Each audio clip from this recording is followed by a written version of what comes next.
காவல்துறை வந்து உங்க மேல நடவடிக்கை எடுக்கிறத நீங்க கண்டனம் தெரிவிச்சிட்டு இருக்கீங்க. இதுல அரசியல் அழுத்தம் எந்த அளவுக்கு இருக்குன்னு இப்படி ஒரு கேள்வி கேட்டால் நான் என்ன பதில் சொல்றது? அரசியல் தான், அழுத்தம் தான், வேற இதில் ஒன்றும் இல்லையே. இது ஒன்றுமே இல்லாத வழக்கு. இந்த வழக்கை நீதிமன்றத்துக்கு கொண்டு போனதே நான் தான். ரொம்ப நாளாக அது ஒரே துயரமாக இருக்குதுங்க, விசாரித்து முடிச்சு விடுங்கன்ட்டு. அவங்க திருப்பியும் ஒரு தடவை விசாரிங்கன்னு அது உங்களுக்கு தெரியும் தானே.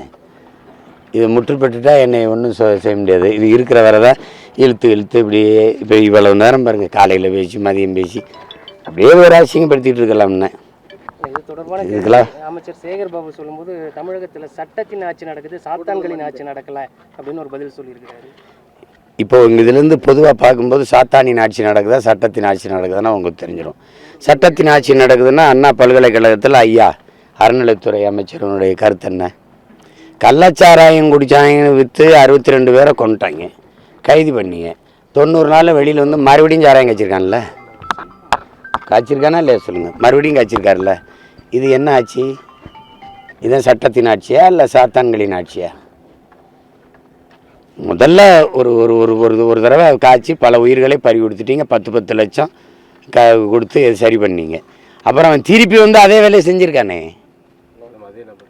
அதே நபர். அப்போ எந்த துணிவில் காய்ச்சினாமே? அப்போ பயமே இல்லை. அப்போ இது சட்டத்தின் ஆட்சி இல்லை, சாத்தான்களின் ஆட்சி தான். சட்டத்தின் ஆட்சின்னா தினம் பள்ளிக்கூடத்தில் தினம் பாலியல் குற்றச்சாட்டுகள், பிள்ளைகள் பாழாகிறாங்கன்னு உங்களுக்கு தெரியுதுல்ல. அதுக்கு நீங்கள் பார்த்தீங்க எத்தனை படுகொலைகள் நடு சாலையில் நிகழ்ந்துருக்குது. அது ஒன்றுமே இல்லை. அது சிசிடிவி கருவியில் பதிவானது தான். எல்லாம் பதிவாகி எவ்வளவு வந்துச்சுன்னு, எவ்வளவு கொலைகள் நடந்ததுன்னு தெரியும். எங்கே சட்டத்தின் ஆட்சி இருக்குது? இங்கே தமிழகத்தில் இருக்க எல்லா பிரச்சனைக்காகவும் குரல் கொடுக்குற நீங்கள் காலையில் செய்தியாளர் சந்திப்பில் பேசின பேச்சு ஒரு சர்ச்சை ஏற்படுத்தியிருக்க விதமாக. சர்ச்சை என்ன? அதாவது பெண்ணை தூக்கிட்டு போய் கற்பழிச்சிட்டேன்னா அப்படின்னு. இப்போ நீங்கள் நடந்துக்கிற விதம் எப்படி இருக்குது? விதம் எப்படி இருக்குன்னு சொல்லுங்கள். எப்படி இருக்குன்னு சொல்லுங்கள். விதம் எப்படி இருக்குன்னு சொல்லுங்கள். விருப்பம் இல்லாமல் ஒரு பெண்ணை கடத்திட்டு போய் நீங்கள் வலுக்கட்டாயமாக புணர்ந்தால் தான், வன்புணர்வு வச்சா தான் அது குற்றம். நீங்கள் விரும்பி படுத்தா அதுக்கு பேர் என்ன? அதுக்கு பேர் என்ன சொல்லுங்கள். 15 வருஷமாக நீங்கள் இங்கே பாருங்கள், 15 வருஷமாக நீங்கள் எல்லாரும் சேர்ந்து என்னையே, என் குடும்பத்தை, என்னை சார்ந்த எல்லாரையும் கற்பழிக்கிறீங்க, வன்புணர்வு செய்கிறீங்க. எங்கள் மனநிலை எப்படி இருக்கும்? ஒரு பொம்பளை அவள் என்ன சொல்கிறான்னு நீ தெரியாமல் நீ பாட்டுக்கு போட்டே இருக்க. நான் இந்த இடத்துல அரசியலாக இவ்வளோ உயரம் இல்லாமல் என்னை பார்த்து பயமில்லைன்னா விடுவியா? நீ இவ்வளோ பேசுவியா? நான் சாதாரண சினிமா இயக்குனர், ஒரு திரைப்பட இயக்குனர். எனக்கு மார்க்கெட் இல்லை, ஒன்றும் இல்லை, படம் இல்லை. பேசுவாளா அவள் பேசுவாளா நீ பேசுவியா? நான் இருக்கிற உயரம் உனக்கு பயங்காட்டுது. நான் வளர்ந்துருவேன்னு நினைக்கிறேன், அச்சப்படுற, நடுக்க வருது. அதனால இந்த ஆவுன்னா அந்த பொம்பளை குட்டி வந்து முன்னாடி இது சண்டை போடுறேன். வீரன்னா நேருக்கு நேராக போடணும், பொம்பளைக்கு பின்னாடி போய் நிற்க விடுது. பெரியாரை பற்றி நான் பேசுனேன், நீ பெரியாரை புகழ்ந்து பேசு. பெரியார் இதெல்லாம் செஞ்சுருக்கான்னு எடுத்து சொல்லி என்னை சரி பண்ணு. அவன் தப்பாக பேசுகிறான். பெரியார் பாருங்க இவ்வளோ சாதிச்சிருக்கான்னு சொல்ல ஒன்றும் இல்லை, உனக்கு ஒன்றும் இல்லை. ஒன்றா இந்த அவதூறு, இந்த கேவலம், இந்த வாடகை வாயை வச்சு விபச்சாரம் பண்ணுற ஒரு கூட்டத்தை வச்சுருக்க. அதை வச்சுக்கிட்டு பேச விட்டுக்கிட்டே இருக்கிறது. அவனுக்கு சம்பளம் மாதம். வேற